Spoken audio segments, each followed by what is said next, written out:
요한일서 3장 1절부터 10절까지 함께 읽습니다. 보라, 아버지께서 어떠한 사랑을 우리에게 주사 하나님의 자녀라 일컬음을 얻게 하셨는고 우리가 그러하도다. 그러므로 세상이 우리를 알지 못함은 그를 알지 못함이니라. 사랑하는 자들아, 우리가 지금은 하나님의 자녀라. 장래에 어떻게 될 것은 아직 나타나지 아니하였으나 그가 나타내심이 되면 우리가 그와 같을 줄을 아는 것은 그의 계신 그대로 볼 것을 인함이니 주를 향하여 이 소망을 가진 자마다 그의 깨끗하심과 같이 자기를 깨끗하게 하느니라. 죄를 짓는 자마다 불법을 행하나니 죄는 불법이라. 그가 우리 죄를 없이 하려고 나타내신 바 된 것을 너희가 아나니 그에게는 죄가 없느니라. 그 안에 거하는 자마다 범죄하지 아니하나니 범죄하는 자마다 그를 보지도 못하였고 그를 알지도 못하였느니라. 자녀들아, 아무도 너희를 미혹하지 못하게 하라. 의를 행하는 자는 그의 의로우심과 같이 의롭고 죄를 짓는 자는 마귀에게 속하나니 마귀는 처음부터 범죄함이니라. 하나님의 아들이 나타나신 것은 마귀의 일을 멸하려 하심이니라. 하나님께로서 난 자마다 죄를 짓지 아니하나니 이는 하나님의 씨가 그의 속에 거함이요 저도 범죄치 못하는 것은 하나님께로서 났음이라. 이러므로 하나님의 자녀들과 마귀의 자녀들이 나타나나니 무릇 의를 행치 아니하는 자나 또는 그 형제를 사랑치 아니하는 자는 하나님께 속하지 아니하니라. 아멘. 요한일서 말씀에는 몇 가지 말씀이 요한일서 내용의 중심이 되는데 그 중에 첫 번째는 사람은 다 누구나 죄를 짓고 산다. 심지어 요한일서 말씀에 1장 말씀에는 죄가 없다 하는 사람은 거짓말장이고 하나님을 거짓말하는 자로 만드는 것이다. 그렇기 때문에 예수를 믿는 사람들, 그 속에 진리를 가진 사람들은 자신 안에 죄가 있는 것을 볼 수밖에 없다. 자신이 예수를 믿고 진리가 내 안에 거하지만 그러나 내가 죄 가운데 살 수밖에 없다. 그래서 그 죄를 가지고 주 예수님께 나아가는 사람이다 라고 말씀하는 것. 또 하나는 죄에 대해서 말씀합니다. 죄. 어떻게 죄를 정리해야 되고 죄를 끊는 삶을 살아야 할 것인가 하는 것. 나아가서 성경의 본질적인 중심 주제인 하나님 앞에 의롭게 살아가는 삶에 대하여 요한일서 말씀은 이야기하면서 의롭게 살아가지 않는 사람들은 하나님의 자녀가 아니다. 그렇게 이제 선언을 하는 데까지 이르는 것이 요한일서 말씀입니다. 이게 요한 사도는 주님의 사도 중에서 수제자 3명에 들어가는 사람이 요한 사도입니다. 나아가서 요한 사도가 거의 인생의 사역의 마지막 지점에 이르러서 쓴 성경이 요한 1서나 2서, 3서라 이렇게 우리가 살펴보고 알 수가 있습니다. 그 마지막 이제 성경은 또한 요한 계시록인 것을 우리는 알고 있습니다. 요한 사도가 총 성경을 5권을 기록했죠. 요한 복음, 요한 1서, 2서, 3서, 요한 계시록 그렇게 되어집니다. 성경의 가장 어떤 면에서는 난점이 가장 어려운 점 중에 하나는 구원에 대한 것이 굉장히 쉽기도 하고 굉장히 어렵기도 합니다. 구원에 대한 것. 제가 그래서 지난주부터 주일까지 이르러서 구원은 하나님의 선물이고 은혜로 받는 것이고 사람의 행위에서 난 것이 아니다 하는 말씀을 가지고 새 시간을 이어서 계속 말씀을 전한 바 있습니다. 그 다음에 이제 기초적인 부분이지만 기초이자 굉장히 어려운 것이 2가지 의에 대한 말씀입니다. 2가지 의에 대한 말씀. 2가지 의로움에 대한 말씀. 하나는 믿음을 통해서 얻는 의로움입니다. 믿음을 통해서 얻는 의로움. 그 다음에 내가 정말로 거룩한 삶을 살고 말씀대로 살고 하나님께서 기뻐하시는 삶을 살면서 얻는 의로움. 이 두 가지 의로움에 대한 말씀이 가장 기초적이면서 어려운 말씀입니다. 그러니까 우리는 두 가지로 의로움을 얻을 수 있습니다. 하나는 믿음에서 얻는 의를 얻을 수 있고, 그 다음에 또 하나는 우리가 하나님 말씀을 행하고 지킴으로써 의로움을 얻을 수 있습니다. 그리고 이 두 가지 의는 두 개가 상충되는 게 아니라, 부딪히는 것이 아니라 두 개가 상보적인 관계가 있습니다. 두 가지 의는 다 필요해요. 그렇기 때문에 아브라함은 믿음으로 의를 얻었을 뿐만 아니라 나아가서 그가 하나님 앞에 거룩하고 올바른 삶을 살았기 때문에 의로움을 얻었습니다. 그 아브라함이 얻은 이 두 가지 의에 대해서는 야고보서 말씀에 증명하고 있습니다. 나아가서 내가 정말로 의로운 삶과 내 믿음과의 관계에 있어서 야고보서 말씀에는 내가 의로운 삶이 없는 그러한 믿음이라는 것은 죽은 믿음이고 생명이 없는 믿음이고 그 사람을 구원할 수 없는 믿음이다 라는 말씀을 야고보서는 전하고 있습니다. 요한일서는 2장, 3장, 1장, 2장, 3장, 당연히 4장, 5장 다 이어지는 말씀입니다만 그 가운데 이제 일단 3장을 중심으로 해서 말씀을 전하려 그러는데 이 3장의 말씀의 핵심은 그렇습니다. 죄하고 그 다음에 의로운 삶에 대한 이야기. 죄를 끊고 벗어나고 의로운 삶을 살아야 되고 의로운 삶을 살지 않는 사람은 하나님의 자녀가 아니다. 그것이 핵심입니다. 올바른 하나님 보시기에 올바른 삶을 살지 않는 사람은 하나님의 자녀가 아니다. 그러면 요한복음을 쓴 예수님의 제자 요한은 믿음을 통해서 얻는 의로움이라는 것을 알았을까요? 몰랐을까요?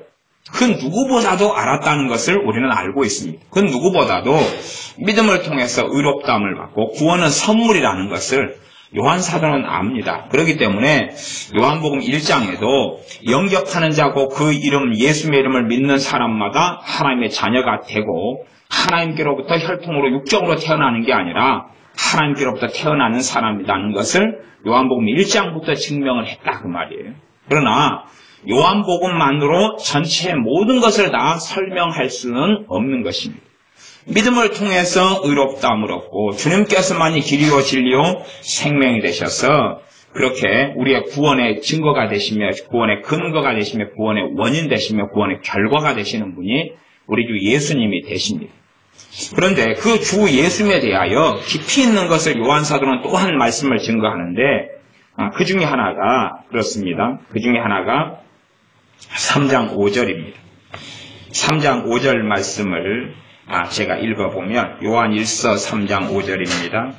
그가 우리 죄를 없이 하려고 나타내신 바 된 것을 너희가 아나니 그에게는 죄가 없느니라. 예수님이 이 땅에 임하신 것은 초림하신 것은 이 땅에 사람의 몸을 입고 오신 것은 우리의 무엇을 없이 하려고 오셨다 그럽니까? 죄를 없이 하려고 오셨다. 죄를 없이 하려고 오셨어요. 주님의 사역은 죄를 없게 하는 사역입니다. 죄를 없게 하는 사역. 주님의 죄를 없이 하시려는 사역은 총 두 가지의 사역의 부분에 나타나는 것을 알 수가 있습니다. 하나는 우리가 지은 죄에 대하여 우리가 지은 옛 죄와 현재 짓는 죄를 없이 하는 사역을 하신다 그 말이죠. 우리의 죄를 없이 하는 사역. 그래서 내 죄를 용서하심을 통하여 내 죄를 위해 십자가에 죽으심을 통하여 우리로 하여금 하나님의 백성이 되게 하고 구원받게 하는 사역입니다. 그게 첫 번째 죄를 없이 하는 사역입니다. 두 번째는 그와 뗄래야 뗄 수 없는데 그 다음에 이제 하나님의 자녀가 되고 예수님을 통하여 하나님 백성이 된 우리가 이제는 죄를 처리해 나가고 죄를 끊고 의로운 삶을 사는 부분에 있어서 죄를 없이 하려고 또한 오셨다는 이야기. 이게 사람들은 어디에만 많이 매여 사나 그러면 전장에만 많이 매여 삽니다. 예수님 때문에 내가 죄를 용서함 받았어. 그럼 끝. 그렇게 하지만 그렇게 하려고 임하신 분이 예수님이 아니시라는 사실입니다. 예수님께서는 우리의 죄를 위해서 이 땅에 오셨을 뿐만 아니라 나아가서 우리가 이제는 실제적인 생활과 삶 속에서 이 죄를 처리하는 것을 처리하게 하시려고 임하셨다. 처리하게 하시려고. 우리의 죄를 처리하게 하시려고. 그렇기 때문에 성경은 결론적으로는 죄를 처리하지 못하는 사람은 구원받지 못한다고 말씀하고 있습니다. 다시 말씀드릴게요. 죄를 처리하지 못하고 계속하여 죄 속에 사는 사람은 하나님의 자녀가 아니고 구원받지 못한다고 요한 사도는 말씀하고 있는 거예요. 요한 사도는. 이것이 이제 정말로 어떤 면에서 무거운 말씀이고 이것이 신앙에 있어서 기초가 되는 말씀이기도 해요. 그러니까 예를 들어 우리 어린 아이들 또 중학생, 고등학생 이런 아이들에게는 이 말씀이 정말로 어려운 말씀일 수도 있을 거예요. 그러나 이것이 사실은 때로는 듣지 못하고 알지 못하고 생각하지 못하는.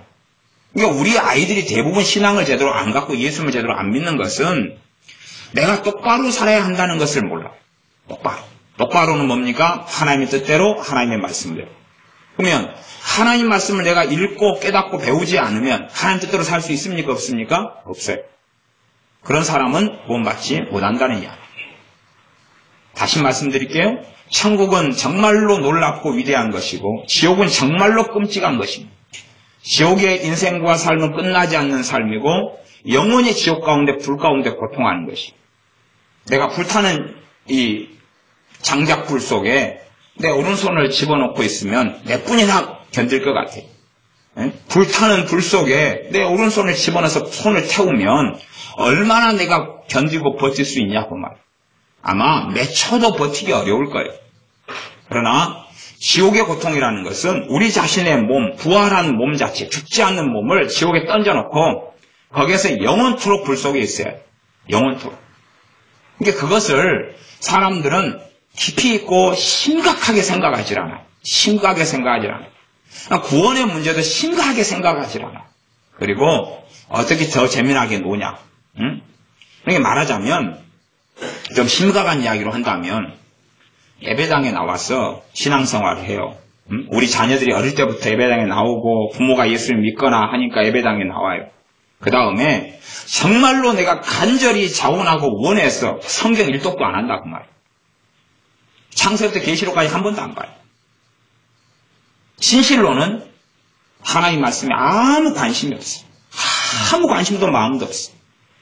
자기가 해야 되는 공부에도 관심이 없는데 나아가서 하나님의 뜻과 말씀과 하나님의 계명에 관심이 없어요.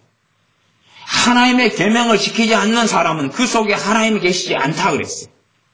근데 하나님의 계명에는 관심이 없어요. 하나님 말씀에는 관심이 없어요. 그러니까 성경은 이게 하나님 말씀은 똑같은 거예요. 그냥 읽는다고 깨달아지진 않아요.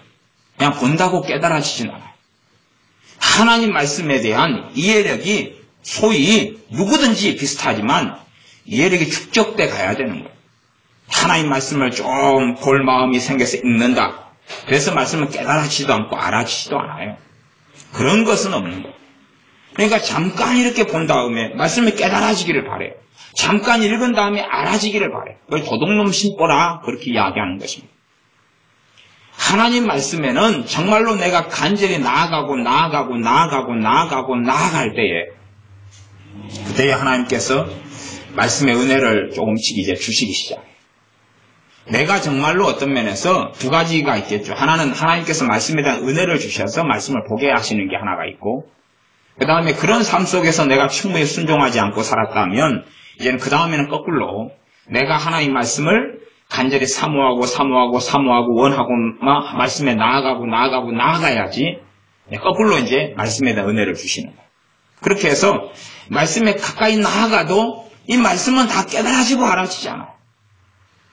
이 하나님 말씀 66권은 유기적이란 말은 하나의 살아있는 생명체 같다 그 말이에요. 그렇기 때문에 한쪽의 부분의 말씀을 깨닫는다 해서 다른 쪽 말씀의 부분이 연결되기도 하지만 내가 깨닫는 게 오히려 잘못돼가지고 더 어그러질 수도 있는 거예요. 그러니까 성경을 전체적으로 보고 조망해야지 사실은 되어져요. 내가 정말로 하나님 말씀과 하나님 법에 관심이 없다. 그런 사람은 실제로는 그렇게 말할 수밖에 없습니다. 지옥 간다. 간단한 것입니다. 내가 하나님의 말씀에 관심이 없는 사람은 하나님의 자녀와 백성이 아니다. 간단한 이야기. 다시 이야기해 드릴게요. 여러분이 지금 오늘 죽으면, 교통사고 나서 오늘 죽으면 지옥에 간다는 사실. 내일 아침에 교통사고 나서 죽으면 다시는 기회가 없는 영원한 지옥 속에 떨어진다는 사실. 젊으니까 괜찮지요? 열 몇 살이니까 괜찮지요? 아직 죽을 날이 많이 남았으니까 괜찮지요? 학교 시험 기간이니까 바쁘게 공부하면 되지요? 괜찮지요? 아니요. 언제 죽을지는 몰라요. 언제 죽을지는 몰라요. 이 땅에서 무수히 많이 죽어나가는 사람들이 있지만 자기가 죽을 날을 예측하고 죽었던 사람은 거의 없어요. 예측하고 죽었던 사람은 거의 없어요. 암에 걸려 죽었던, 사고로 죽었던 별로 예측하지 못해요. 전에 세월호 사건 때도 대부분의 아이들은 다 소위 말하면 교회 다닌다는 아이들이었어요. 많은 아이들이. 많은 아이들이 교회 다니는 아이들이었어요. 그러면 놀라운 것은 뭐냐 하면 그 교회 목사님이 자기 교회에 속한 아이들이 사고로 죽을 줄을 예측하지 못하는 거예요. 예측하지 못했다는 이야기는 심각하게 이야기해서 그들 안에 계신 성령님은 뭐 하시냐 그 말이에요. 다시 말하면 그 목사님들과 하나님과는 무슨 관계가 있냐 그 말이에요. 무슨 관계가 있냐 그 말이에요. 그건 덜 심각한 문제예요. 자기 자식이 죽는 배에 타고 가는데 부모인 집사님, 부모인 권사님, 부모인 장로님은 왜 모르냐 그 말이에요. 내 자식 죽는데 왜 모르냐 그 말이에요. 그것보다 더 심각한 이야기. 당사자들이 주일마다 예배드린다고 하고 예수의 이름으로 예배드린다고 하고 찬양하는데 왜 지 오늘 죽을 날을 모르냐 그 말이에요. 왜 지 죽을 줄을 모르냐 그 말이에요. 그냥 무서운 이야기로 하면 대다수 아이들은 당연히 지옥 갔다. 저는 그렇게 말해요. 저는 그렇게 말하겠어요. 하나님 관계가 없으니까. 하나님 관계가 없으니까. 이게 무서운 것이 뭐냐 그러면 두 가지 의에 대한 이야기. 하나님 예수를 믿는 믿음을 통해 의롭다함을 받아. 그것으로 구원이 완성돼요. 그러나 이제 주님께서 내 죄를 위하여 죽으시고 내게 의를 입혀주시는 것은 나로 하여금 하나님의 뜻에 맞는 죄를 처리하고 의로운 삶으로 초청하고 부르시는 거예요.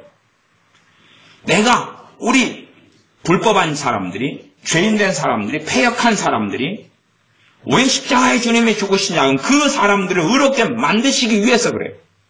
단지 명목상만이 아니라 실제적으로 의롭게 만드시기 위하여 주님이 죽으신 거예요. 의롭게 만드시기 위하여 주님이 부활하신 거예요. 정말로 예수님이 죽고 부활하신 것은 나를 의롭게 만드시기 위해서 그러시는 거예요. 이 죄악된 인생과 삶을 살았던 내 죄를 주님의 피로 덮어주실 뿐만 아니라 그래서 죄를 간과해 주시고 덮어주시고 사해 주시고 속죄 제물이 되실 뿐만 아니라 우리가 의로운 삶을 걷게 하시기 위해서 그렇다는 사실. 하나님의 말씀과 법에 따라서 의로운 삶을 걷게 하시기 위해서 그렇다는 사실. 어떤 면에서는 아마 그런 것 같아요. 제 개인적인 생각이지만 사도 요한이 과거에 종교개혁 루터처럼 믿음으로 의롭다함을 받습니다. 그리고 이제 그것을 계속 설교하고 예수님을 전하고 예수님의 복음을 전하고 예수님 믿으면 구원받는다고 전해왔는데 사람들이 예수님 믿고 너무나 방종한 거예요. 예수님 영접했는데 심어대로 사는 거예요. 하나님 뜻에 관심 없어요. 왜? 내가 예수님 믿는 순간은 구원받았습니다. 너무 좋다는 거예요. 그리고 구원이라는 게 별로 가치가 없게 생각합니다. 구원받은 것은 무게도 없고 가치도 없어요. 그다음 관심도 안 가져요. 당연한 거라고 생각해요. 왜냐하면 예배당에 출석하니까 함께 이렇게 내 친구들도 함께 다닌단 말이에요. 동생 친구들도 다녀요. 근데 동생 친구들이나 나나 별로 구원받은 거에 대해서 관심이 없어요. 두 번째는 끼리끼리 모이니까 하나님 말씀에 대해서 다 관심이 없어요. 그 다음에 가만 생각해 보면 쟤도 구원받는다 그러고 그러니 뭐 쟤나 나나 비슷한데 언니나 동생이나 나나 비슷한데 그러니까 뭐 천국 가겠지. 그리고 생각하고 말아버린다는 사실이에요. 근데 그런 생활을 교회 다니고 예배당에 다니면서 몇 년을 해요. 몇 년을 해요. 최소한은 중학교 3학년, 고등학교 3학년 6년을 해요. 그 다음에 이제 20살 돼서 대학을 가거나 직장에 가요. 무슨 의미가 있겠어요? 이미 6년 동안의 이상한 생활이 몸에 배어버렸어요. 잘못된 생활이죠. 초등학교 6년간 교회까지 다녀요. 그럼 12년 동안이에요. 말하자면 예수를 믿는다는 명목 속에서 기도도 하고 예배도 드리는데 지멋대로 사는 거예요. 자기 속에는 옳은 대로 그냥 사는 거예요. 왜? 하나님을 믿으면 정말로 믿는 사람은 하나님의 뜻과 하나님의 말씀에 귀를 기울여야 되는 거예요. 그런데 기울이질 않아요. 그래놓고 믿는다 그래요. 아니, 그냥 믿으려고 하는 사람이라고 하면은 이해를 하겠어요. 믿으려고 하는 중이다 하면 이해를 하겠어요. 그러면은 저는 아이들 같은 경우는 정신병에 들지 않았다, 미치지 않았다라고 생각해요. 왜? 자기가 안 믿는 줄 아니까. 그러면 안 미쳤다고 생각하는데, 문제는 하나님 말씀에 관심이 없어요. 하나님을 어떻게 하면 기쁘시게 할까에 관심이 없어요. 그러면 정말 믿는 사람이냐 그 말이에요. 그래서 요한일서 말씀은 믿는 사람이 아니다 본 거예요. 믿는 사람이 아니다 본 거예요. 이것이 엄정한 말씀이에요. 정말로 예수를 믿는다 그러면, 주님께서, 주 예수님께서 나를 이 십자가에 죽었다 그러면, 복음은 뭘 이야기하냐 그러면, 예수님께서 당신을 위해 생명을 주셨다. 그러니 당신도 생명을 내놔라. 생명을 막 교환하는 거예요. 주 예수님의 생명과 내 생명을 맞바꾸는 거예요. 이게 구원의 사건이에요. 그러나 내 생명은 바치지 않아요. 내 생명은 드리지 않아요. 물론 내 생명을 바친다는 것이 목사가 돼야 된다거나 선교사가 돼야 된다거나 뭐 위대한 일을 해야 된다는 이야기는 아니에요. 그러나 최소한 인생과 삶을 살면서 이제 내 중심적인 삶에서 하나님 중심적인 삶으로 턴을 해야 되는 거예요. 이제 바꿔야 되는 거예요. 내가 가진 내 도덕률과 내 양심과 내 윤리와 내 감정과 내 생각과 내 사상과 내 가치관에 의해서 살아가는 삶에서 이제는 하나님의 계명에 따라 살아가는 삶으로 턴을 해야 되는 거죠. 간혹 많은 사람들 가운데서 믿음으로 얻는 의로움, 믿음으로 얻는 구원으로 인해서 율법 폐지로운 자들이 있어요. 율법 폐지로운 자들. 말하자면 하나님의 계명은 쓸모없어졌다고 생각하거나 그렇게 주장하는 사람들이 있어요. 그래서 그런 사람들은 기도 같은 걸 설명하고 가르칠 때도 이제는 구원은 받은 것이니까 더 많은 것을 하나님께 받아내려고 기도하라 그 말이에요. 더 많은 것을 취해내려고 기도하라. 믿음에 대해서도 믿음의 능력이나 믿음의 역사도 더 많은 것을 하나님께 빼앗아내기 위해서 믿음을 사용해라 하는 것으로 간다면 믿음의 본질이 뭔지를 이해하지 못하고 알지 못하는 사람이 됩니다. 하나는 믿음을 통해서 얻는 의, 하나는 하나님의 말씀을 준행하고 지킴으로써 행함을 통해서 얻는 의. 이 두 가지는 서로 다른 게 아니에요. 물론 두 가지는 다른 거예요. 다른 건데 제가 다른 게 아니란 이야기는 서로 반대 방향에 있는 적군이 아니란 이야기고 한편이고 서로 상보관계, 보완관계에 있는 것이고 이것은 연속선상에서 있는 거예요. 믿음을 통해서 의롭다함을 얻은 사람들이 걸어가야 될 길은 행함을 통해서 의롭다함을 얻는 길을 걸어가야 되는 것이에요. 당연히 그것을 이제는 주님께서 부르시고 초청하시고 요구하시는 거예요. 그러나 거기에서 걷지 않는 사람들은 사실상 불신자가 되고 말아요. 하나님과 아무 상관이 없는 사람이 되고 말아요. 물론 내가 구원받는 것을 내가 조금의 무슨 선행을 하고 조금의 기도를 하고 조금의 예배를 드렸다. 그렇기 때문에 내가 구원받는 이유가 있다라고 생각한다면 그 사람도 물론 다른 복음을 쫓아가는 사람이고 그 사람도 구원받지 못해요. 구원받는 오직 단 하나의 이유는 예수님의 십자가의 죽으심과 부활 때문에만 구원받아. 내가 선한 행위를 하기 때문에 구원받지는 않아요. 내 깨끗한 삶을 살기 때문에 구원받지는 않아요. 그건 명백한 첫 번째 믿음으로 얻는 의로움이고 구원은 하나님의 선물이며 너희의 행위에서 난 것이 아니기 때문에 아무도 자랑할 수 없다는 에베소 2장의 말씀을 보면 명백해져요. 그러면서 이제 우리가 그것 외에 지금 부족한 부분이 있어요. 그런 말씀들이 지금 요한 1서의 말씀들이다. 그 말이에요. 그래서 요한 1서 3장의 부분을 전반적으로 읽어보면서 지금 성경은 뭘 말씀하고 사도를 통해서 주님께서 뭘 말씀하시고 있느냐 하는 것을 반드시 기억하고 생각해야 한다는 사실입니다. 물론 좋은 애들이 벌써부터 많이 있어서 헤이! 시작도 이제 별로 안 했는데 벌써 졸면 어떻게 하니? 3장 1절부터 읽어가겠습니다. 보라, 아버지께서 어떠한 사랑을 우리에게 주사 하나님의 자녀라 일컬음을 얻게 하셨는고 우리가 그러하도다 하면서 우리에게 사랑을 주셔서 우리를 사랑하셔서 하나님의 자녀라 일컬음을 얻게 하셨다. 그렇게 이제 하나님의 자녀들에게 말씀을 하면서 3장 2절 사랑하는 자들아 우리가 지금은 하나님의 자녀라. 지금은 하나님의 자녀라. 장래에 어떻게 될 것은 아직 나타내지 아니하였으나 그가 나타내심이 되면 우리가 그와 같을 줄을 아는 것은 그의 계신 그대로 볼 것을 이남이니. 주님의 재림을 이야기하고 3절 주를 향하여 이 소망을 가진 자마다 그의 깨끗하심과 같이 자기를 깨끗하게 하느니라. 주님께서 재림하시면 그의 나타내심이 되면 그가 재림하시면 우리가 예수님처럼 변화될 거다 그 말이에요. 예수님과 똑같아진다는 말씀 자체가 아니라 예수님처럼 죽지 않을 몸을 입게 되고 이제는 하나님을 아는 영광 속에 들어가도록 우리가 변화될 것이다 하는 것입니다. 이러한 주님께서 재림하시는 것을 고대하고 주님께서 이 땅에 재림하시면서 우리가 변화될 것을 기다리고 있는 사람들은, 이런 소망을 가진 사람들은 그의 깨끗하심과 같이 자기를 깨끗하게 하느니라. 진짜 소망을 가진 사람들은 자신을 깨끗하게 한다는 것이에요. 무엇에서요? 죄에서 깨끗하게 한다 그렇게 말씀해요. 참된 주님을 향한 소망을 가진 사람은, 구원의 소망, 천국의 소망, 주님의 재림의 소망을 가진 사람은 자기를 깨끗하게 한다. 거꾸로 소망이 없는 사람은 자기를 깨끗하게 하는데 관심이 없다는 사실이에요.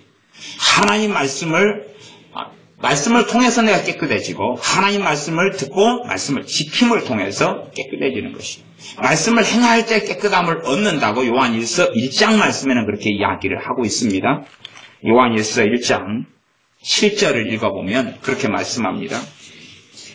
저가 빛 가운데 계신 것 같이 우리도 어디 가운데 행하면요? 빛 가운데 행하면 우리가 서로 사귐이 있고 그 아들 예수님의 피가 우리를 모든 죄에서 깨끗하게 하실 것이고, 우리가 빛 가운데서 행할 때에 주 예수님의 피가 우리를 모든 죄에서 깨끗하게 하신다.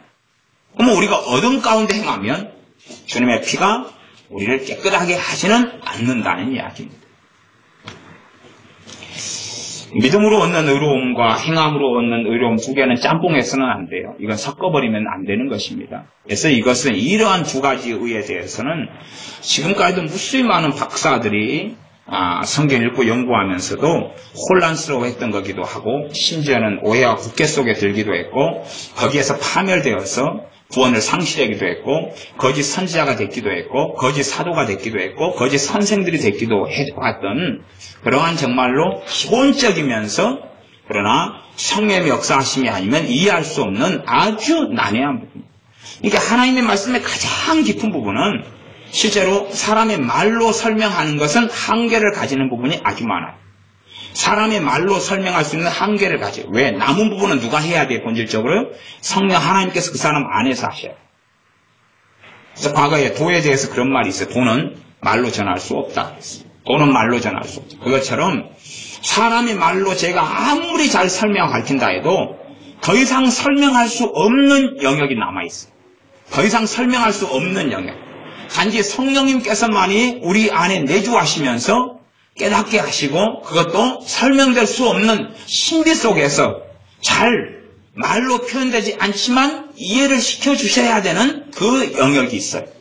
성령님께서만이 역사하셔서 진리의 가장 본질적인 부분을 알게 하시고 깨닫게 하시는 가장 근원적인 일을 하셔야 되는 영역이 있어요. 그건 다 말로는 설명할 수 없어요. 그렇기 때문에 사람이 지식으로 하나님 말씀을 듣고 아무리 열심히 배운다 해도 한계선은 명확하게 있고 그 한계 이상은 들어갈 수 없는 부분이 생겨나고, 또한 아무리 높은 지식을 통한 성경 지식을 통한 성령님 없는 내 머릿속의 성경 지식을 통한 한계 속에 들어간다 그래도 그 사람이 주님을 깊이 있게 아는 것하고는 아무 상관이 없다는 사실, 오히려 잘못되고 어리석어지는 경우는 아주 많습니다. 그래서 참으로 주님을 향하여 소망을 가진 사람마다 3장 3절 그의 깨끗하심과 같이 자기를 깨끗하게 하느니라. 이게 선언된 하나님의 말씀이에요. 정말로 참으로 주님을 향한 소망을 가진 사람은 자기를 깨끗하게 하는데 시간을 투자하고 기도하고 거기에 마음을 쏟고 인생을 보낸다는 이야기. 그것이 그가 쫓아가고 추구하는 삶이다 그 말이에요. 그러나 정말로 주님을 향한 소망을 가지지 않는 사람은 자기를 깨끗하게 하는데 관심이 없는 사람이 되지. 4절 죄를 짓는 자마다 불법을 행하나니 죄는 불법이라. 그가 우리 죄를 없이 하려고 나타내신 바 된 것을 너희가 아나니 그에게는 죄가 없느니라. 주님께서 이 땅에 사람 몸을 입고 오신 이유가 죄를 없이 하려고 오셨다 그 말. 죄를 처리하려고 오셨다 그 말. 죄를 처리하려고. 그렇다면 우리를 십자가에 죽으시면서 우리의 죄를 처리하셨는데 또한 우리의 삶 가운데 우리가 끊임없이 죄에 대한 불감증에 빠져서 끊임없이 죄 가운데 우리가 살아간다면 주 예수님과 나와는 사이가 틀어지고 가까워질 수가 없는 거예요. 주님과 나와는 틀어지고 가까워질 수 없는 거예요. 거기에서 기도하면 뭐 들어준다느니 그런 식의 소설을 쓴 사람은 그것은 공상 만화 영화 속에 들어가는 사람일 뿐이고 하나님과 사이가 가까운 사람의 기도만 하나님은 들으시는 거예요. 그건 아셔야 돼요. 하나님과 가까운 사이만 들으시는 거예요. 나아가서 정말로 내가 죄 가운데 허물 가운데 있지만 하나님께 기도에 대한 들으심이 되려면 회개하고 통회하는 가운데 하는 기도만 그때는 들으십니다. 하나님과 가까운 것만큼 내 기도는 연락되고 들으심이 있고 가까운 것만큼 그 다음에 내가 가깝지 않은 사람은 어떻게 가까워지느냐? 그 피를 통해 가까워지는 거예요. 주님의 피를 통해 가까워지는데 주님을 이름을 힘입어서 죄를 고백하고 회개하면서 진정성 있게 하나님께 중심을 감찰하시기 때문에 신실로 회개하면서 통회하는 자를 하나님이 가까이 하시며 긍휼히 여기신다는 말씀처럼 죄를 고백하며 통회하면서 하나님께 나아가는 사람, 그런 사람에게는 하나님께서 긍휼과 자비를 베풀어 주신다는 사실입니다. 그래서 어떤 분이 제게 그런 질문을 하신 것 같아요. 목사님 설교 가운데 믿음의 기도가 응답받는다 그렇게 말씀하셨는데 왜 자기 죄로 인하여 응답받지 못한다 이렇게 상관되는 것처럼 말씀을 전합니까? 이 두 개가 어떻게 이렇게 연결되겠습니까?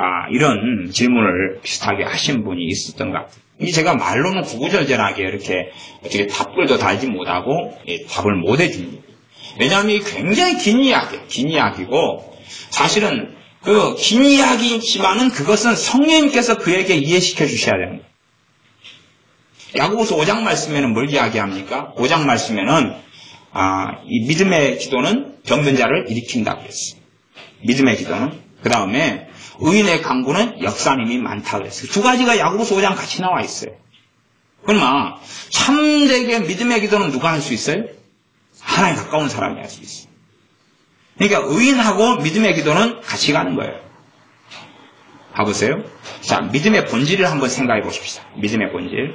믿음은 들음에서 나매 들음은 그리스도의 말씀으로 말미암느니라고 했어요. 자, 그러면 우리가 성경만 보면 말씀을 통해 믿음이 나타나고 역사하니까 성경만 보고 성경만 암송하면 그게 믿음이 되는 건 아니에요. 그렇게 되는 건 아니에요. 믿음은 그 말씀을 가지고 성령님 역사해 주셔야지 믿음이 되는 거예요.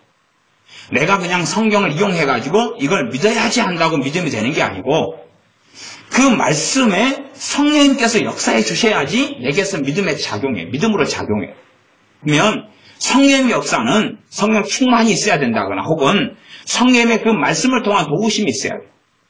성령의 말씀을 통한 도우심이 있으려면 하나님 관계가 바르게 돼야 돼요. 바르게 돼야지만이 그것만큼 성령의 역사하심이 있어요. 하나님 관계 좀 먼 사람은 성령 역사 많아요? 적어요? 적어요. 그 다음에 하나님 관계 좀 더 가까우면 그 사람보다 성령의 역사하시면 더 많아요. 더 가까우면 더 많아요. 더 가까우면 더 많아요.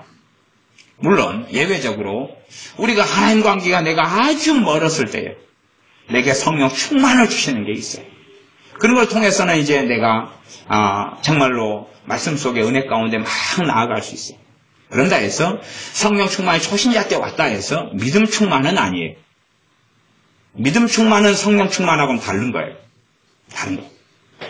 믿음이 그 사람이 하나님과 정말로 가깝고 의로운 삶을 살아가는 사람에게만 성령 충만이 믿음 충만하고 같아지는 거예요.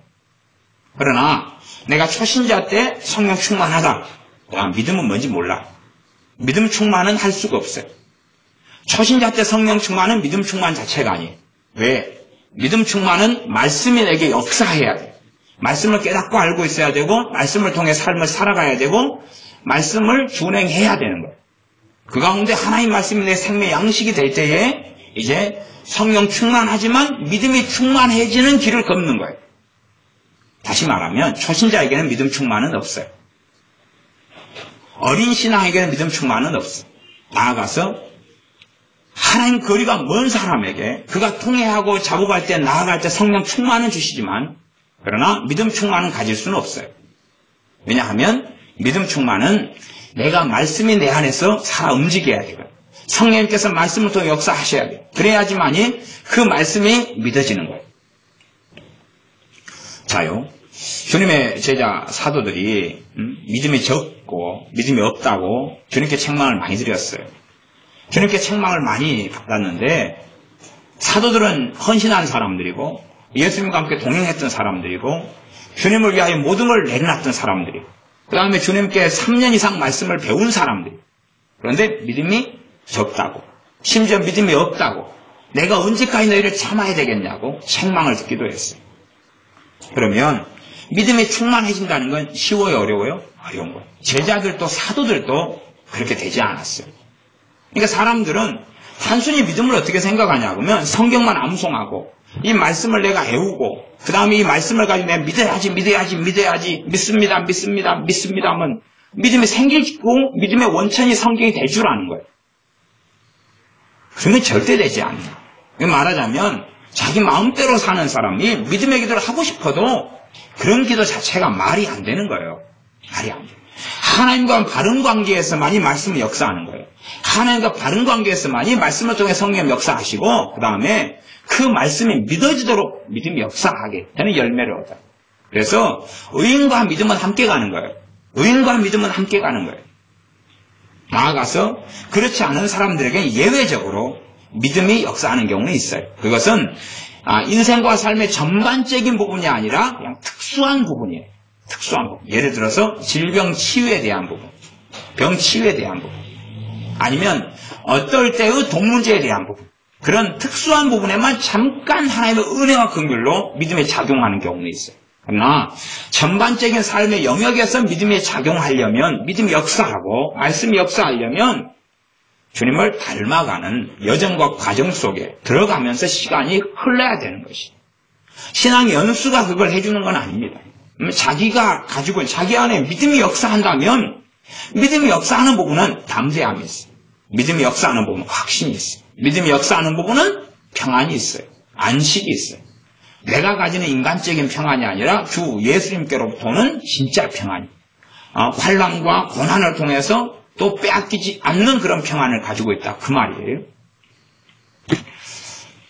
3장 5절, 6절 그 안에 거하는 자마다 범죄하지 아니하나니 범죄하는 자마다 그를 보지도 못하였고 그를 알지도 못하였느니라. 죄를 짓는 사람마다 그는 누굽니까? 예수님이에요. 죄를 짓는 사람마다 예수님을 보지도 못하고 알지도 못하는 사람이다. 죄를 짓는 사람마다 예수님을 보지도 못하고 알지도 못하는 사람이다. 그러면 이제 요한 1서 1장으로 가면 1장에서는 당연히 모든 믿는 사람마다 죄를 짓는다고 했어요. 그러니까 그 말씀하고 이 말씀이 상충되지 않으려면 우리가 기본적으로 히브리의 동사적 용법을 이해해야 되는데 동사적 용법에는 뭐가 있냐 그러면 현재 진행형이 담겨 있어요. 현재 진행형. 그래서 그걸로서 번역을 하자면 그런 번역이 될 거예요. 그 안에 거하는 자마다 계속하여 범죄하지 아니하나니. 계속하여 범죄하는 자마다 그를 보지도 못하였고 그를 알지도 못하였느니라. 죄를 짓는데 계속 지어요. 계속 짓는다는 것이 무슨 말이냐? 무슨 말이냐? 성령의 역사하심으로 죄가 스톱되지 않는다 그 말이에요. 그러면 계속하여 죄를 짓는 사람의 특성은 일반적인 무슨 특징이냐 그러면 그냥 내 본의적으로 그걸 해석하면 안 됩니다. 내 본의적으로 생각을 해석하면 안 돼요. 죄를 계속하여 짓는다는 이야기는 내가 죄를 짓는데 죄를 짓고 난 다음인데 성령님께서 그걸 죄라고 깨닫게 해주시라. 깨닫게 해주시라. 그 다음에 그 죄를 가지고 주님께 나아가도록 성령님이 도와주시라.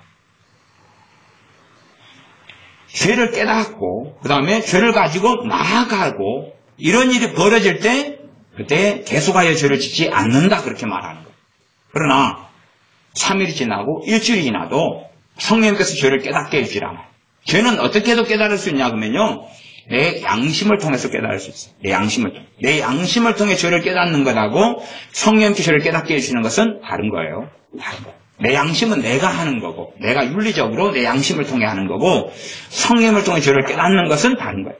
그것이 이제 예수님을 진짜 믿는 사람은 누가 임하셨어요? 성령이 임하셨죠? 진짜 예수 믿는 사람 누가 임하여 계세요? 성령이 임하여 계시니까 그건 제가 더 이상 설명할 필요가 없는 거예요. 진짜 예수 믿는 사람 누가 임하여 계시다고요? 성령이 임하여 계시니까 그 성령이 임하신 성령이 뭐 하시냐고 하면 죄를 깨닫는 일을 하신다고 말이에요. 그게 있는데 제가 뭐라고 설명을 더 해야 돼요? 그건 설명할 필요가 없는 거예요.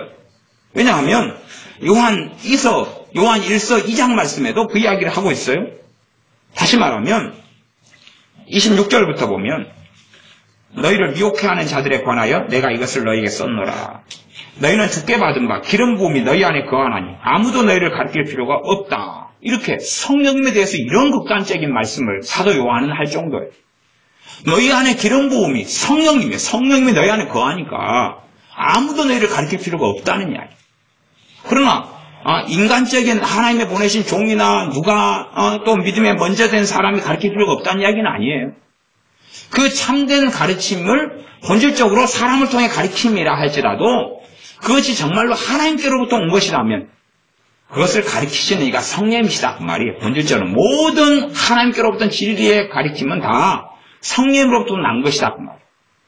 나아가서 더 심각한 이야기로 하면 내가 무인도에 있어도 내가 이 성경 하나님 말씀만 한 권 가지고 있다면 그리고 내게는 누가 있으니까 믿는 사람이 성령이 임하여 계시니까 이 말씀을 가지고 무인도에 있고 아무 신앙서적, 신학서적, 아무 설교자가 없어도 내 믿음이 내가 정말로 하나님을 경외한다면 바르게 성장해가고 자라갈 수밖에 없다는 이야기예요.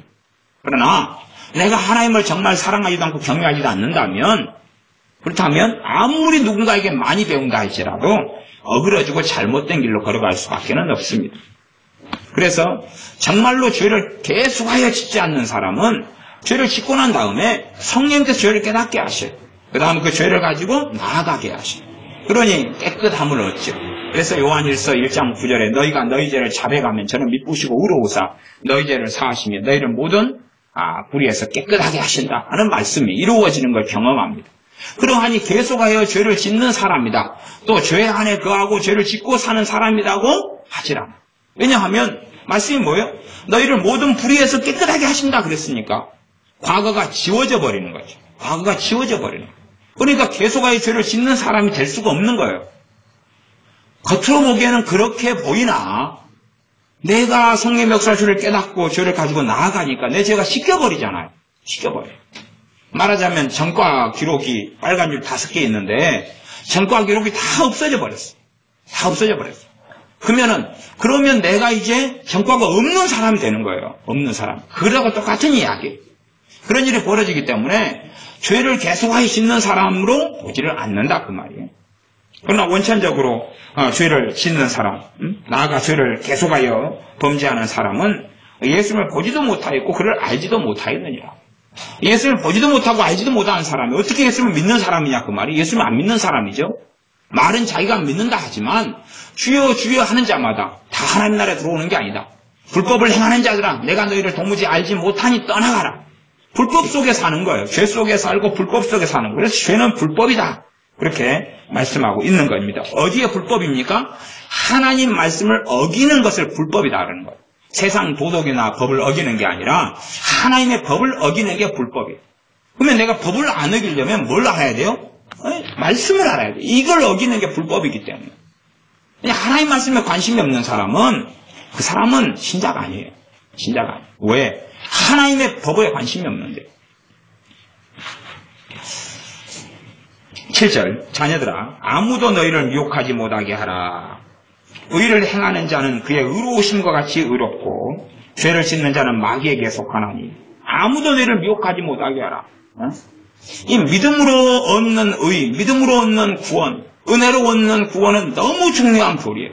이것을 믿음으로 통해서만이 구원을 받아. 그러나 그것이 전부가 아니에요. 그것이 전부가 아니에요. 그거 속에서 이제 사람들을 미혹하게 해버리는 사람들이 너무 많아요. 이렇게 미혹하지 못하게 하라는 거예요. 못하게 하라. 그러면서 의를 행하는 사람은 그의 의로우심과 같이 의롭다. 의를 행하는 사람. 그러니까 성경의 주제가 신약이든 구약이든 계속하여 하나님의 의예요. 하나님의 의. 하나님의 의를 행하라는 거예요. 믿음을 통해 의로움을 너희가 얻었느냐? 그래서 하나님의 자녀가 됐느냐? 그러면 의롭게 살아가라고 말. 의롭게 살아가라. 하나님의 말씀을 어기지 말고 하나님의 법을 지키고 하나님의 말씀에 따라 살아가라는 거예요. 하나님 말씀이 유일무이한 표준이 되고 기준이 돼가지고 하나님 말씀대로 살아가라는 부르심을 하는 거예요. 왜냐하면 믿음을 통해 의롭다 하신 모든 사람에게 성령님을 부어주시고 보내셨기 때문에 그래요. 우리의 힘과 능력으로는 깨끗하고 의롭게 살 수 없으나 믿음을 통해 의롭다 하심을 얻은 사람들에게 성령님을 보내셨기 때문에 그러합니다. 8절 죄를 짓는 자는 마귀에게 속하나니 그렇게 성경은 말씀입니다. 내가 죄를 지을 때 누구에게 속하게 되는 거예요? 마귀에게 속하게 되는 거예요. 마귀는 처음부터 범죄함이니라. 하나님의 아들이 나타나신 것은 마귀의 일을 멸하려 하심이니라. 마귀를 멸하러 주님이 오신 게 아니에요. 하나님의 아들이 나타나신 것은 초림이에요? 재림이에요? 초림이에요. 사람 몸을 입고 오시는 거예요. 그것은 마귀를 멸하러 오신 게 아니에요. 마귀의 일을 멸하러 오신 거예요. 마귀의 일이 뭐죠? 범죄죠. 마귀는 처음부터 범죄함이고, 그래서 이 범죄했고 타락했던 마귀가 사단이 아담과 하와에게 보암직하고 먹음직스러운 선악과를 먹는 범죄를 행하게 했죠. 처음부터 살인하는 자로 살아갔죠. 범죄를 행하게 하는 게 마귀의 일이에요. 주님께서 앞에 있는 3장 5절하고 같은 말씀이에요. 5절하고 같은 말씀이 3장 8절로 이어지는 거예요. 하나님의 아들이 나타나신 것은, 초림하신 것, 사람 몸을 입고 오신 것은 마귀의 일을 멸하려고 오셨다. 그러니 마귀의 일이 범죄인데 그 뜻과 목적이 우리에게서 성취돼야 되는 거예요. 그러려고 오신 거예요. 그러려고 나를 구원하신 거예요. 나를 예수님의 피로 그분의 십자가로 구원하신 것은 내게서 마귀의 일인 범죄가, 불법이 사라지게 하고 하나님의 의를 열매 맺게 하려고 오신 거예요. 그럼 우리가 하나님의 의를 열매 맺지 않으면 어찌 되는 거예요? 우리에게 계속된 불법만 있다면 어떻게 되는 거냐 그 말이에요. 3장 9절 하나님께로서 난 자마다 죄를 짓지 아니하나니 이는 하나님의 씨가 그의 속에 거함이요 저도 범죄치 못하는 것은 하나님께로서 났습니다. 하나님의 씨를 어떤 번역은 이렇게 번역합니다. 하나님의 생명이다 이렇게 번역해요. 하나님의 생명이 그 속에 있다. 그 속에 있다. 하나님의 생명으로 보증으로 누가 임하셨어요? 성령님이 임하셨죠. 그러면 계속하여서 하나님께로 태어난 사람은 계속하여 죄를 지을 수가 없어요. 왜요? 하나님의 생명 대신 하나님의 씨 대신 성령님께서 제동을 거시기 때문에. 다시 거꾸로 이야기하면 하나님께로부터 어떤 사람은 났다가 다시 마귀에게로 돌아간 사람이 있어요. 마귀에게로 돌아간 사람이 있어요. 그런 사람은 이제는 하나님하고 상관이 없어요. 그러니까 죄를 짓는데 성령님이 제동을 걸어요? 안 걸어요? 안 걸어요. 제동을 안 걸어요. 그리고 마귀의 부추김만 있어요. 왜? 마귀의 사람이. 하나님 사람과 마귀의 사람은 알 수 있는 게 있어요. 그래서 우리가 성경을 보면 그렇게 계속하여 볼 수 있습니다. 3장 10절에도 이러므로 하나님의 자녀들과 마귀의 자녀들이 나타나나니, 나타난단 말은 분명하게 구분이 된다 그 말이에요. 분명하게 드러난다. 나타난다 그 말은 분명하게 구별이 된다. 마귀 자식하고 하나님 자식이 구별이 된다. 어떻게 구별되느냐 하면 의를 행치 아니하는 자, 의를 행치 않는 자. 의는 뭐예요? 하나님 말씀 따라 살지 않는다 그 말이에요. 하나님 말씀 따라 살지 않는다. 또 형제를 사랑치 않는다. 그러면 형제가 봐보세요. 형제가 세상에 있는 내 육적인 형제를 이야기하겠어요? 하나님의 자녀들을 이야기하겠어요? 하나님의 자녀를 이야기하는 형제입니다. 그건 아셔야 돼요. 세상에 있는 불신자를 이야기하는 게 아니에요. 하나님의 자녀인 형제예요. 하나님 자녀인 형제하고 진짜 참된 하나님으로부터 난 사람은 하나님 뜻을 좇기를 원해요. 함께 같은 믿음을 가진 사람은 같은 길을 걸어가기를 원해요. 그러니까 사랑할 수 있고 하나 될 수 있고 마음을 합칠 수 있어요. 그러나 그렇지 않는 경우는 마음을 합칠 수가 없는 겁니다. 그래서 그 형제를 사랑하지 아니하는 자는 하나님께 속하지 아니하니라. 앞에는 의를 행치 아니하는 자나 하나님의 말씀에 따라 살아가려는 그 여정과 길을 걷지 않는다는 이야기죠. 이런 사람은 마귀의 자녀다라고 이야기해요. 마귀의 자녀다. 우리의 자식이든지 나의 남편이든지 아내든지 할 것 없어. 마귀의 자식이다 그 말이에요. 왜? 의를 행치 않아요. 그러면 의를 행치 않는 사람은 간단하죠. 합리화하기 제일 좋은 게 뭐냐면 하나님 말씀을 배우지 않아요. 하나님 말씀에 관심이 없어요. 하나님께서 무슨 의를 내게 원하시는지 아무런 마음도 아무런 관심도 아무런 생각도 없어요. 아무런 생각도 없어요. 왜요? 의를 행하는 것 자체가 마음이 없으니까. 마음이 없어요. 그러면 주님이 땅에 오신 이유와 뜻을 모른다는 것이고, 모른다는 것은 예수님을 아는 거예요, 모르는 거예요? 예수님을 모른다는 이야기예요. 그러니까 말은 예수님, 말은 주여, 말은 예수님한테 주여 그러지만 예수님을 모른다는 이야기예요. 지금 마귀의 일을 멸하러 오신 예수님, 그 근원적인 것도 이해하지 못한다는 이야기예요. 그러한데 어떻게 예수님을 믿는다는 말이 되느냐, 그 말. 예수님도 모르는데 어떻게 예수님을 믿을 수가 있어요? 이상한 이야기예요. 예수님을 모르는데 말만 예수님을 내가 믿는다 그러면, 우리 동네에도 성은 요즘에 생각이 잘 안 납니다만 이름을 예수라고 지었어요. 김혜순과 박혜순과 그랬어요. 그러면 걔를 믿으면 이제 예수님 믿는 거예요? 박혜수, 김혜수를 믿으면 되는 거예요? 아니잖아요. 우리가 믿는 예수님이 누군지를 알아야지만이 그분을 참으로 믿을 수가 있는 거예요. 계속 성경 읽겠습니다. 11절입니다. 우리가 서로 사랑할지니, 사랑에 대한 말씀을 이제 이어가지고 합니다. 무릇 의를 행치 아니하는 자나 또는 이렇게 해서 형제를 사랑치 아니하는 자, 그것이 10절 말씀이었고, 그것을 통해서 하나님의 자녀들과 마귀의 자녀들이 나타난다. 이게 마귀의 자녀들은 계속 비난하고 헐뜯고 욕하고 이런 것이 전반적이에요. 남을 헐뜯고 비난하고 저주하고 욕하고 거짓말하고 속이고 마귀의 자녀들이죠. 3장 11절 우리가 서로 사랑할지니 이는 너희가 처음부터 들은 소식이라 가인같이 하지 말라. 저는 악한 자에게 속하여서 그 아우를 죽였다. 악한 자 누구에게 속해서? 마귀에게 속해서. 그래서 아우를 죽였다는 거예요. 어찐 연고로 아우를 죽였느냐? 자기의 행위는 악하고 그 아우의 행위는 의로움이니라. 그러니까 가인은 자신이 악하기 때문에 의로운 동생을 죽인 거예요. 의로운 동생. 정말로 하나님이 원하시는 삶이 의로운 삶이거든요. 하나님은 의인을 찾으시는 거예요. 의인을 찾으시는 거예요. 그러니까 성경은 두 가지를 다 맞아요. 죄인을 찾으시고 의인을 찾으시고. 그럼 죄인을 찾으신다는 말은 뭐냐? 그러면 죄인을 구원하시려고 부르신다는 뜻이고, 의인을 찾으신다는 이야기는 이 역사와 민족과 국가와 시대와 지역에 정말로 하나님 뜻대로 사는 사람이 있는가를 살펴보신다 그런 이야기예요.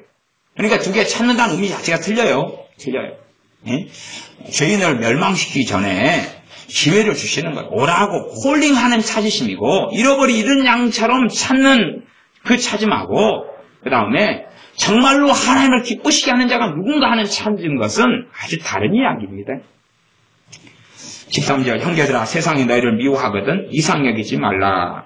우리가 형제를 사랑함으로 사망에서 옮겨 생명으로 들어간 줄을 알거니와 사랑치 아니하는 자는 사망에 거하느니라. 형제 사랑도 굉장히 어려운 이야기입니다. 굉장히 어렵고 굉장히 쉬운 이야기이기도 해요. 형제 사랑이. 참으로 믿는 사람을 사랑한다는 게 아주 어렵고 아주 쉬운 일이기도 합니다. 그래서 깊이 있게 묵상해야 되는 것이 형제 사랑이 과연 무엇인가 하는 것은 깊이 있게 숙고하고 묵상해야 될 오랜 주제가 되어질 겁니다. 그건 깊이 있게 이야기하지 않고 넘어가겠습니다. 15절 그 형제를 미워하는 자마다 살인하는 자.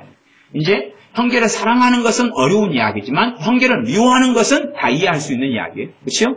형제를 미워하는 건 다 이해할 수 있는 이야기예요. 형제를 미워하면 다 비난하고 정죄해. 쉽게 비난하고 정죄하고 욕해. 그 다음에 자기만 진리를 가지고 있다고 생각해. 다른 데는 진리가 없다고 주장하는 거예요. 등등 정말로 많은 이 형제 미워하는 양상과 일들은 너무 많아요. 너무 많아요. 형제를 사랑하는 것은 아주 어려워도 이해하기가 어렵다 그 말. 실제로 내가 형제를 사랑하는 걸 알려면 어떤 사람만이 제대로 알아갈 수 있냐 그러면 형제를 성령의 역사 속에서 사랑해 가는 사람만 알 수 있는 거예요. 그냥 형제 사랑을 다 배운 다음에 형제 사랑을 하는 건 아니에요. 그런 건 없어요. 형제 사랑을 성령의 역사하심과 인도하심 속에서 한 걸음 한 걸음 한 걸음 하면서만 형제 사랑이 뭔 줄 알아요. 그런데 형제 사랑이 입문하지 않은 사람들한테 형제 사랑에 대해 설명해봐야 속에 경읽기가 되는 거예요. 그러니까 이해하지 못해 설명해도.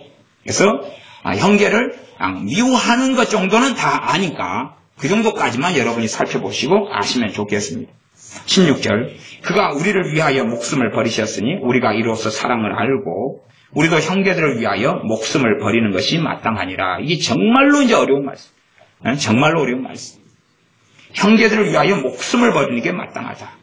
그러면 그 형제가 지 멋대로 살아가는 형제를 이야기하는 것도 아니에요. 그렇기 때문에 난해하다는 거예요, 말씀이. 그런 것까지는 다른 성경과 다른 말씀을 통해서 이해를 해야 되는 거예요. 그래서 그런 것 하나 설명하려고 해도 아마 2-3시간 설명해도 여러분을 다 이해시키기는 어려울 거예요. 그러니까 말씀이 정말로 어려운 것을 쉽게 이해하려고 하면 큰일이 나버리는 거예요. 큰일이 나고. 어려운 것은 어렵게 이해를 해야 돼요. 어렵게. 쉬운 것은 쉽게 이해를 해야 되고. 1 더하기 1은 쉽게 이해할 수 있어도 아무튼 여러분이 3시간에 걸쳐서 세포학 강의를 들었어요. 세포학 강의를. 자, 세포에 대해서 여러분이 3시간을 배웠어요. 3시간. 세포에 있는 미토콘드리아, 리보솜, 리소솜부터 시작해서 세포막, 핵, 전자까지 3시간을 들었어요. 글쎄요? 보면 3시간을 내가 듣고 여러분이 이해하고 깨달았어요. 잘 배웠어요. 그러면 세포학 강의를 3시간 만에 잘 깨달았다면 천재 중에 들어갈 거예요. 천재 중에. 그 다음에 이제 그것을 내가 3시간 만에 듣고 알았으니까 1분 만에 설명해 줄 수 있어요? 없죠. 그거 설명하려면 3시간이다 그래도 그 이상이나 아니면 그 가까운 시간이 들어야 되는 거예요. 그런다 해서 다 전달할 수도 없는 거예요. 왜냐하면 세포라는 생명의 신비는 박 박사도 다 이해 못하는 거거든요. 박 박사도 이해 못하는 거예요. 마찬가지로 어려운 건 설명하고 이해하려면 오랜 시간이 걸리는 거예요. 그러니까 성경에 있어서 하나님 말씀에 있어서 함정은 그런 거예요. 정말로 어려운 말씀을 쉽게 이해하려다는 게 굉장히 함정인 거예요. 쉽게 단순화시켜 이해하려다는 것이 정말로 위험한 일이에요. 위험한 일. 어려운 말씀을 어떻게 이해해야 돼요? 어렵게 이해해야 돼요. 이해하기 위하여 몇 년을 보낼 각오를 해야 돼요. 형제 사랑이 뭔지 이해하려면 1년, 2년, 3년 이상을 보낼 각오는 해야 돼요. 그렇게 필요한 것을 제가 말 몇 마디로 어떻게 설명을 못한다 그 말이에요. 말 몇 마디로 어떻게 안 되는 거예요. 그냥 안 되는 거. 대신에 미워하는 것은 우리 모두 다가 사는 일반적 공통적인 삶이니까 형제를 사랑하는 것은 쉽지 않은 삶이고 아무나 걷는 길은 아니니까 아무나 또 걷고 있는 길도 아니니까 그건 설명하기가 난해하고 미워하는 건 다 어릴 때부터 심시하며 해왔던 것이니까 그 정도는 이해하기가 쉬우니까 형제를 미워하는 것은 안 된다는 이야기까지는 이해할 수 있다 그 말이죠. 그렇게 해서 이제 형제 사랑에 대해서 기본적으로 여기서는 17절은 돕는 것, 구제를 이야기합니다. 구제. 내가 먹을 것이 있을 때에 먹을 것을 나눠주라. 형제 궁핍함이 있을 때 나눠줘야 된다. 그게 기본적. 형제 누구예요? 형제를 이야기하는 거예요? 불신자예요? 신자요? 신자요. 신자입니다. 믿는 사람을 형제라 그러는 것이에요. 불신자를 이야기하는 게 아니에요. 그러니까 구제는 누구에게 대해서 시행돼야 되는 거예요? 신자, 믿는 사람 간에 시행돼야 되는 거예요. 그게 첫 번째. 거기에서 유의하고 남는 게 있을 때 밖으로 눈을 돌릴 수 있는 거예요.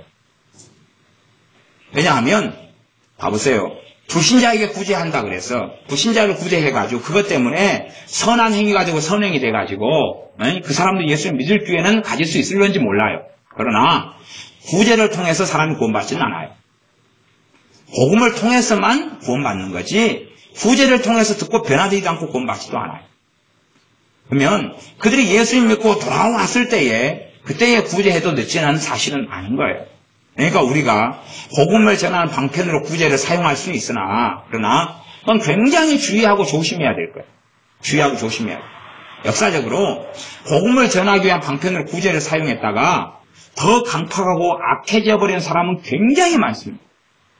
그건 복음을 전하기 위하여 구제를 사용한다는 것은 정말로 어려운 일이에요. 정말로 많은 지혜가 필요한 일이에요. 예를 들어 전에 이 넉마주의 했던 옛날 목사님 중에 김진홍 목사님이라는 분이 계셔요. 그분이 이제 넉마주의를 해가지고 조금씩 돈을 만들었어요. 그러고 보니까 거기는 가난한 동네, 청계천 가난한 동네 옛날에 그 동네에 사는 사람. 그러니까 한 집에 보니까 애들이 굶고 있고 밥을 못 먹고 있어요. 남편도 돈을 못 벌고 있고 아내도 그러고 있고 그래서 그 넉마주의 해가지고 밀가루를 사다가 갖다 줬어. 이걸로 수제비라도 끓여 먹고 죽이라도 써먹으라. 그냥 그렇게 했더니 그 밀가루 가지고 금방 먹었어요. 먹은 다음에 이제 남자가 돈도 안 벌고 아주 못된 사람인데 만나가지고 빨리 밀가루 덜었다 밀가루 내놓으라는 거예요. 밀가루 내놓으라는 거예요. 그러니까 어이가 없어가지고 아니 내가 나도 지금 넉마주의 해가지고 과거에 그 큰 대나무 이렇게 등에 짊어지고 저기 어디 난지도 가서 쓰레기 줍고 그랬잖아요. 그런 넉마주의인데 내가 이게 넉마주의 해가지고 쓰레기 주워가지고 당신 밀가루 사주려고 그러는 게 아니라고. 그러니까 뭐라고 달라지냐면, 아니, 교회에서 헌금 받아 처먹고, 자기는 교회 헌금 낸 것도 아니고 교회도 안 다녀요. 이 도둑놈하고 달라들고 막 저주하고 헐뜯고 동네 비방하고 그런 사는 거예요. 그러니까요, 구제를 받고 도와준다 그래서 사람이 다 내 마음이 내 마음 같지도 않고 바른 심성과 바른 생각이 되지도 않아요. 에? 우리 교회 요즘에 청년, 40살 다 된 청년 하나가 옛날부터 한 7년 됐을까요? 7년. 7년 된 형제, 7년 더 됐나? 어쨌나 모르겠어.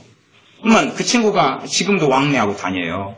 근데 옛날에 그렇게 더럽고 비천하게 왔을 때 다 씻겨주고 때로는 옷에 입히고 시험 깎아주고, 시험은 제가 좀 깎아주고, 양말 갈아 신기고, 그리고 또 위로해주고 밥 먹여주고 그렇게 해가지고 살았어요. 그때는 좀 예수를 믿어볼까 하다가 그러다가 감사하게 또 직장 놓고 또 기도해주고 또 그렇게 하고, 그래서 일감을 찾았어요. 타지로 가서 직장 생활을 몇 년을 쭉 했어요. 그러다가 아마 이제 그래서 신앙생활 안 해요. 그냥 우리 교회 때 되면 명절 때나 되면 내려와가지고 들려가지고 있어도 예배 드릴 때는 있지를 않아요. 저한테 탁구 쳐달라 그러면 제가 탁구 쳐주러 다니지, 볼링 쳐달라 그러면 당연히 제가 다 돈을 내죠. 볼링 쳐주러 다니지. 그렇게 놀아줘도 예배 시간대 되면 나타나질 않아요. 예배를 안 드리는 거예요. 그렇게 세월이 흘러요. 하다 보면은 또 어떨 때는 그런 거예요. 이렇게 전화해요. 전화해서 뭐라고 하는 줄 아세요? 목사님, 내 여자친구한테 돈 좀 보내야 되는데 목사님 좀 보내주세요. 얼마를 보내줘야 돼? 10만 원요? 그럼 제가 보내줘요. 배려를 당합니다. 갖고 이제 등쳐먹는 여자들을 좀 몇 명을 사귀어가지고 홀라당 다 날리고, 갖고 이제 지난번에 목사님 이 여자하고 동거하고 살아야 되겠는데 집을 얻으려면 돈이 얼마가 필요해요? 뭐 그러는 거예요. 그러면서 이제 더 악해지고 더 강팍해져 버려요. 물론 어지간히 와서 돈 좀 달라 그러면 지난번에 제가 또 돈 몇만 원 주고 그랬지만은 이런 일이 이제 많고, 지금은 또 막 일 없다고 이제 인력시장 다니면서 일 못 다닌다고 찾아다니고. 근데 강팍해 돼가지고 예수 믿는 생각 자체는 없는 거예요. 그러니까 구제하고 돕고 사랑한다 해서 어떤 세상 사람이 예수 믿게 되는 건 아니에요. 구제라는 것이 굉장히 이게 그래서 성경은 어떤 구제를 이야기하냐면 이 요한일서 말씀이 형제 구제를 이야기해요. 형제 구제를 이야기하지 불신자나 세상 사람들의 구제를 이야기하지 않아요. 강팍하고 마격사가 심한 사람일수록요, 너희 거룩한 것을 개에게 진주를 돼지에게 주지 말아라. 너희를 오히려 해치고 상해버린다 하는 마태복음 7장 말씀처럼 이 강팍한 사람일수록 내가 뭔가를 도와주면 나를 더 악하게 해코지해버려요. 왜냐하면 이제 뭐가 된 거예요? 연결고리가 만들어진 거예요. 나하고 고리가 만들어진 거기 때문에 그때부터는 이제 삶을 굉장히 해코지해버려요. 그래서 이 사람과의 관계들이 정말로 주의하고 조심해야 되는, 그 가운데 이 세상을 향한 구제는 참 조심하고 조심해요. 차라리 객관적인 구제는 괜찮은 것 같아요. NGO 단체 같은 걸 통해서, 저희 교회에도 NGO 단체를 통해서 구제헌금을 보내요, 때마다. 그렇게 하는데 그런 것은 차라리 우리가 가까이 있지 않고 얼굴을 상면하지 않고, 전에는 또 다른 NGO 단체를 통해서 아프리카 아이들을 쭉 해가지고 한 몇 명 이렇게 말하자면 이 물질적으로 입양해가지고 그렇게 돈을 개인당 얼마씩 보내고 이렇게 해왔었어요, 몇 년 동안. 그러니까 그런 것은 큰 이런 문제가 없는 것 같아요. 그러나 이제 직접적인 이런 구제인데 이것이 믿는 자가 아니고 불신자 같으면 정말로 지혜가 있어야 조심해야 되는 부분이 있는 것이, 그렇게 하다가 파멸되고 신앙까지 무너져 버린 교회나 목사님들은 굉장히 많습니다. 그런 사람과 일일이 말할 필요 자체는 없겠습니다만, 17절, 누가 이 세상 재물을 가지고 형제의 궁핍함을 보고도 도와줄 마음을 막으면 하나님의 사랑이 어찌 그 속에 있을까 보냐. 형제의 궁핍함이라 그랬어요. 내가 가지고 있을 때, 없을 때는 어떻게 못 도와줘요. 나 먹을 것도 없는데 어떻게 도와줘요. 근데 내가 여유가 있고 나눠줄 게 있는데, 함께 신앙생활하고 함께 예수를 믿는 형제가 궁핍할 때는 우리는 정말로 행함으로 사랑해야 된다 말씀하는 것입니다. 3장 18절, 자녀들아 우리가 말과 혀로만 사랑하지 말고 오직 행함과 진실함으로 하자. 말로써 사랑하지 말고 진짜 사랑을 해야 된다. 그 중에 하나가 이제 형제에 대한 구제가 되겠죠. 형제 궁핍함을 돕는 것입니다. 그러나 세상에 많은 모든 사람들 궁핍함을 도울 수는 없어요. 또 거기에 우리가 다 반응해서도 안 됩니다. 다 반응해서도 안 돼요. 형제 궁핍함을 도우려고 그럴 때도 상대방 요청해서가 아니라 내게서 성령님으로부터 한 요청이 있어야 돼. 성령님으로부터 온 요청이 있어야 돼. 예를 들어 제게도 예를 들어 목사님들이 어렵다고 메일도 보내고 돈 좀 도와달라고 연락도 와요. 심지어는 목사님 사모님 병원에 진단서까지 끊어가지고도 보내요. 저 모르는 사람이에요. 모르는 분들이 그래요. 그러면 그런 분들의 진단서 끊어가지고 몇 교회 보내냐 그러면 전국교회 다 보내요. 전국교회 다 보내요. 전국교회 진단서를 끊어가지고 보내려면 돈이 적게 필요해? 많이 필요해요? 많이 필요하죠. 많이 필요해요.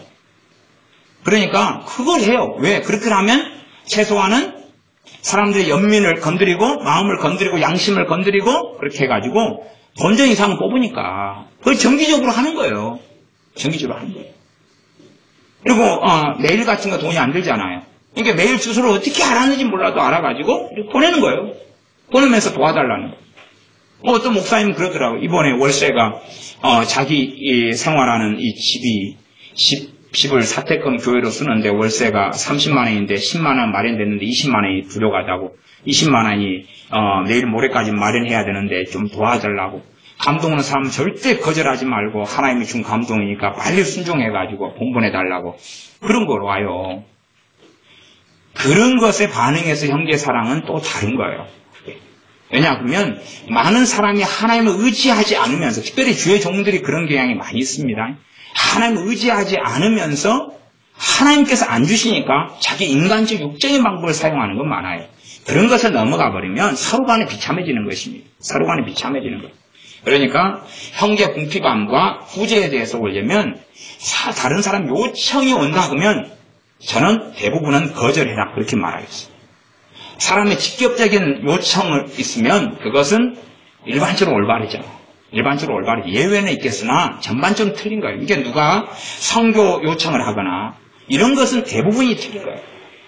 내게 직접적인 성령님의 역사하심과 감동과 인도하심이 있어야 돼요. 그것도 내가 어떤 형편일 때요? 남는 것이 있을 때.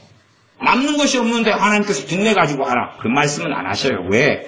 사랑의 빚 외에는 아무에게 빚을 지지 말라. 그렇게 말씀하신 성경에서 말씀하셔놓고 빚내가지고 뭔가를 돈을 주도록은 절대 안 하시는 거예요. 그건 다 상처로 생각하셔야 돼요. 3장 19절 이로써 우리가 진리에 속한 줄을 알고 또 우리 마음을 주 앞에서 굳세게 하리로다. 우리 마음이 혹 우리를 책망할 일이 있거든 하물며 우리 마음보다 크시고 모든 것을 아시는 하나님일까 보냐. 사랑하는 자들아, 만일 우리 마음이 우리를 책망할 것이 없으면 하나님 앞에서 담대함을 얻고. 지금 의인과 믿음에 대한 말씀이 여기 나왔네. 우리 마음이 책망할 것이 없어요. 그러면 내가 어떻게 산다는 이야기입니까? 깨끗하고 바르게 산다는 이야기죠. 그때 되면 누구 앞에서요? 하나님 앞에서는. 그러니까 최소한 자기 마음이 책망할 것이 없다는 것을 그 사람이 없다. 이런 사람 참 많이 만납니다. 만나는데 성경을 물어보면 아무것도 몰라요. 나이트클럽 가는 사람이 책망할 것이 자기 마음에 있겠어요? 없겠어요? 없지요. 지금 책망할 것이 없다는 이야기는 하나님의 말씀으로 양심과 마음이 훈련이 돼야 된다는 이야기를 하는 거예요. 하나님 말씀으로 내가 훈육되고 양육된 상태 속에서 책망할 것이 없어야 한다는 이야기를 하는 거예요. 그러지 하나님 말씀 안 듣고 배우면 책망할 것이 별로 없어요. 지금 멋대로 살아가면 내 친구들도 그러는데요. 다 그렇게 사는데요. 그리고 아무렇지도 않는 거예요. 그러나 그런 것을 이야기하는 게 아닙니다.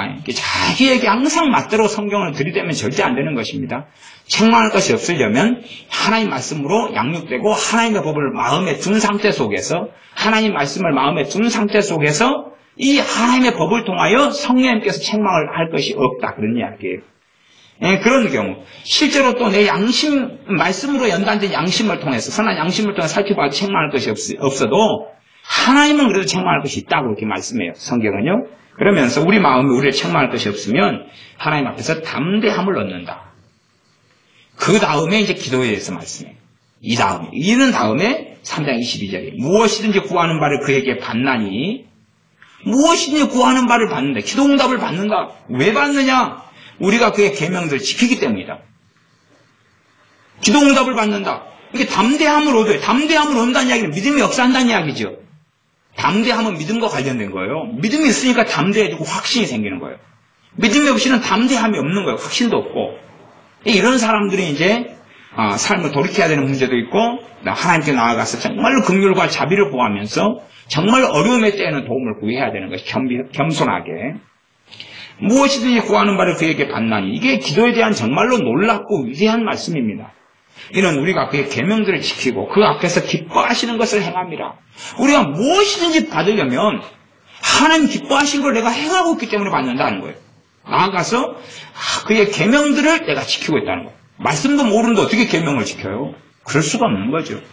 이게 무엇이든지 구하는 바를 받는 사람은 하나님 말씀이 내 안에 있어서 말씀을 지키고 살아가고 하나님이 기뻐하시는 것을 행하고 살아가는 거예요. 그러니까 기도하는 것마다 다 받는 거예요. 기도하는 것마다. 그러니까 사람들이 이러한 삶을 안 살면서 기도하는 것마다 받으려고 그래요. 이게 도덕론 심보가 되는 거죠. 그런 사람을 위해서 성경이 있는 것이 아닙니다. 23절 그의 계명은 이것이니 곧 그 아들 예수 그리스도의 이름을 믿고 그가 우리에게 주신 계명대로 서로 사랑할 것이니라. 계명이 두 가지 이렇게. 계명이 뭐냐면 첫째는 그 아들 예수 그리스도의 이름을 믿어야 한다는 거예요. 주 예수 그리스도의 이름을 믿어야 한다는 거예요. 주님을 제대로 모르고서는 그 이름을 믿는다는 건 장난입니다. 예수님을 모르고서는 그 이름을 믿는다는 건 없는 거예요. 그건 없는 거예요.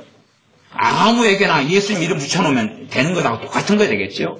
예수님을 알 때만이. 그리고 그 이름을 참으로 안다는 건 그의 존재를 안다는 거예요. 그의 인격을 안다는 것이고. 그럴 때 믿고 그가 우리에게 주신 계명대로 우리가 사랑할 것이니라. 이것이 하나님의 계명이란 예수님을 믿는 것, 나아가서 그 계명대로 사랑하면서 살아야 한다는 것. 24절 그의 계명들을 지키는 자는 주 안에 거하고 주는 저 안에 거하나니 우리에게 주신 성령님으로 말미암아 그가 우리 안에 거하시는 줄을 우리가 아느니라. 성령님이 계명을 지키는 사람 안에는 계속 역사하셔요. 그러니까 내 안에 예수님이 살아계시는지를 안다 그 말이에요. 그러나 계명들을 안 지켜요. 무관심해요. 성령 역사 안 하죠. 그래서 그 사람은 당연히 몰라요. 그래서 그 사람들은 말할 수 있어요. 주님이 살아계신지 안 살아계신지 모르겠다. 당연한 이야기예요. 당연한 이야기를 하고 있는 거예요. 주님이 내 안에 계신지 안 계신지 모르겠다. 내가 구원 받았는지 안 받았는지 모르겠다. 당연한 이야기예요. 그건 그런 사람을 억지로 구원의 확신을 가질 필요가 없어요. 그런 사람 구원의 확신 억지로 가지면 안 되는 거예요. 왜? 내가 그의 계명을 지키는 사람은 당연히 알아요. 왜? 성령님이 안에 거하셔서 하나님이 주 예수 그리스도께서 안에 거하신다는 걸 그는 알아요. 누굴 통해서요? 성령을 통해서 알아요. 아니까 누가 대신 증거해주고 말해줄 필요 자체가 없어요. 그거 아니까. 예수님의 사람들이 요구받는 삶은 예수님을 믿고 그 다음에 그의 말씀 속에 살아가는 거예요. 그의 말씀, 그의 계명을 지키고 살아가는 겁니다. 이제 하나님 말씀에 관심을 가지고 계명을 지키고 살아가요. 이것이 때로는 어떤 사람은 좀 느린 걸음을 걸을 수 있고 누구는 또 빠른 걸음을 걸을 수도 있어요. 누구는 주에 대해서 더 많이 넘어지고 쓰러질 수도 있어요. 어떤 사람은 별로 안 넘어지고 그 길을 걸어갈 수도 있어요. 그러나 그 길을 걷는 것이 중요한 거예요. 그 길을 걷는 것. 그래서 저는 그렇게 두 가지로 나누겠습니다. 무관심한 사람하고 주님의 길을 걷는 사람하고 무관심한 사람. 무관심한 사람은 몇 년이 지나도 제자리겠죠. 아니요. 더한 퇴보가 일어나겠죠. 예수님 믿는 믿음조차도 상실해버리고 잃어버리겠죠. 아니, 잃어버리는 게 아니라 하나님이 걷어버리십니다. 저는 그렇게 믿습니다. 하나님이 때 되면 주 예수님을 믿는 믿음을 걷어버리십니다. 그래서 예수님이 자기에게 의미가 없는 분이 되어버려요. 예수님 누구신고 의미가 없어요. 예수님 부르는 게 의미가 없어요. 그러니까 예수님 떠나는 거예요. 왜? 이제 이미 지옥이 그의 인생과 삶에 도래했으니까. 하나님하고는 아무 상관이 없어졌으니까. 예수님이라는 이름이 예수님이 내게 의미가 없어져요. 의미가 없어요. 예수님이 의미가 없어진 사람은 이미 그에게는 지옥이 예비됐다는 걸 알아야 돼요. 예수님의 의미가 없어지는 사람. 그러나 예수님이 내게 의미가 있어요. 내게 생명이고 내게 가치가 있고 소중하고 중요하고 그러면서 내가 믿음의 길을 한 걸음 한 걸음 한 걸음 걸어가요. 하나님의 계명을 알아가고 그래서 신앙의 연수가 더할수록 하나님의 말씀을 내가 알고 깨달아가는 거예요. 거기에서 믿음이 자라가는 거예요. 그렇게 되어져야지만이 바르게 주 예수님을 믿는 사람이고 주님께서 이 땅에서 마귀의 일을 없애하려 오셔서 우리를 의로운 삶으로 부르시는 그 여정을 걷는 참된 하나님의 백성이라 그렇게 말씀하시고 그런 길을 걷는 사람들은 알 수 있어요. 그만큼 기도가 응답된다는 것을. 그러나 그의 계명들을 지키지도 않고 하나님이 기뻐하시는 걸 행하지도 않고 그러면서 기도하는 사람은 알 수 있어요. 아, 기도응답을 못 받는구나. 그러니까 기도응답을 못 받는 사람들이 이제 무슨 가문이세 넘어가냐 그러면 중보기도의 가문이세 넘어가요. 그래서 그러면 받는 방법이 있어요. 뭔데요? 그건 막 다른 나라, 민족, 국가를 위해서 막 샬라샬라샬라샬라 기도하면 받게 되는 거예요. 그럼 거짓말에 넘어가는 거예요. 그런 거짓말은 없어요. 내가 내 기도 무엇이든지 구하는 것을 얻게 돼야 되고 얻지 못하는 것은 내가 누구 딴 사람을 위해 기도하면 얻게 되는 건 아니에요. 그건 하나님과 내 관계이기 때문에 내가 그의 계명들을 지키고 그의 기뻐하시는 걸 행할 때 내가 얻게 되는 거예요. 그렇게 되는 거예요. 응? 하나님께서 우상 숭배자를 진노하시고 심판하신다고 말씀했어요. 그러면 내가 우상 숭배자를 놓고 막 중보기도하면 우상 숭배자를 하나님 심판하신다, 그 진노하신다 했는데 그게 무효되는 게 아니에요. 그런 게 어디 있겠어요? 그런 거 없어요, 그건. 그런 일이 어디 있겠어요? 무슨 황당한 이야기를 하고 있어요. 황당한 이야기. 그러니까 이 중보기도에 대해서 황당하고 거짓말은 정말로 너무 많습니다. 이제 그것은 이제 우리 애들한테 하는 이야기는 아니고 중보기도에 대해서 잘못된 가르침을 많이 받은 사람들한테 하는 거예요. 그런 부분을 깨트리고 없애고 바른 말씀 가운데, 기도 가운데 바른 성경에서 이야기하는 것 가운데 돌아와요. 이렇게 기도는 무엇과 연결되어 있어요? 그의 계명들을 지키는 것, 하나님을 기쁘시게 하는 삶을 사는 것과 기도응답은 하나로 연결되어 있어요. 하나로 그 두 개는 연결되어 있어요. 그러니 내가 정말로 하나님의 들으심을 받으려면 하나님을 기쁘시게 하는 삶을 살면 돼요. 그러면 하나님께서 내 기도하는 것에 응답해 주시는 거예요. 많은 기도가 아니라 짧은 기도라도 내가 하나님을 기쁘시게 하는 삶의 길을 걸어갈 때에 필요를 채워주시고 응답해 주시고 도와주신다 하는 사실입니다. 기도하겠습니다. 두 가지의 믿음으로 얻는 구원과 나아가서 단지 구원하신 것은 우리 마음대로 뜻대로 살라고 하신 구원이 아니라 그것 때문에 주님이 죽어주신 게 아니라 아무나 다 구원해서 지 멋대로 자기 마음대로 살아도 구원해 주시려고 주님께서 이 땅에 임하신 것이 아니라 죄를 없이 하게 하시려고 또한 마귀의 일을 멸하려 하시려고 하나님의 말씀 따라 계명을 지키는 의로운 삶을 믿는 자들 믿음으로 부르셔서 은혜로 부르셔서 구원하신 사람들이 하나님을 영화롭게 하며 하나님 말씀대로 살아가는 삶을 살게 하시려고 주님께서 이 땅에 오신 것이 오매 우리가 예수를 믿는 믿음을 통하여 의롭다함을 얻어 구원을 얻을 뿐만 아니라 참으로 구원 얻은 사람으로서 반드시 하나님의 말씀을 간직하고 하나님의 말씀, 하나님의 법에 따라서 인생과 삶을 살아나가며 하나님을 기쁘시게 하는 그런 삶의 길을 걸어가서 참으로 하나님께서 우리 안에 계시는 그런 사람들이 되게 하여 주시옵소서. 예수님의 이름으로 기도하옵나이다. 아멘. 기도하겠습니다.